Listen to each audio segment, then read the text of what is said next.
Students, from the point of view of revenue recognition principle that we had discussed earlier, there are two bases of recording any accounting transaction. Now these bases are the cash basis and the accrual basis. Now as the name suggests, cash basis.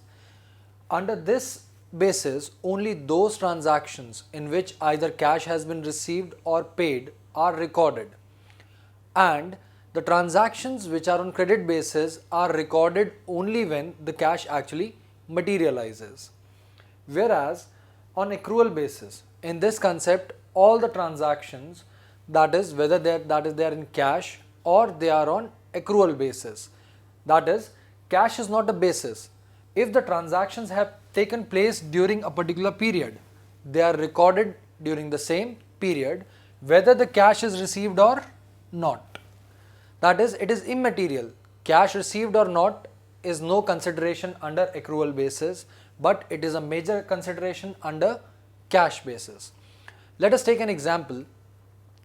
Let's say Mr. X purchased goods from you in April and promised to pay you 10 lakh rupees, that is the price of the goods, in September.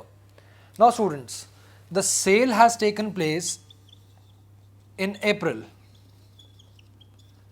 but payment is received in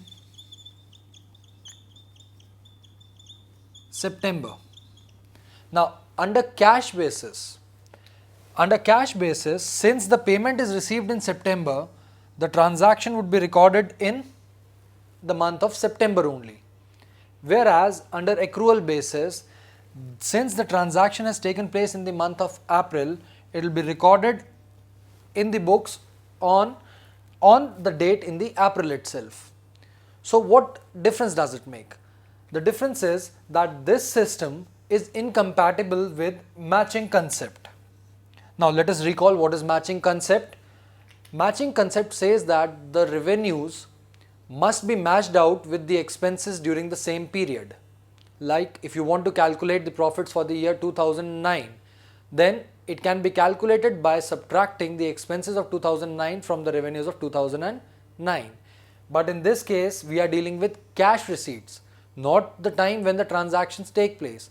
So this system is incompatible with matching system, whereas the accrual basis system is compatible with the matching concept of accountancy.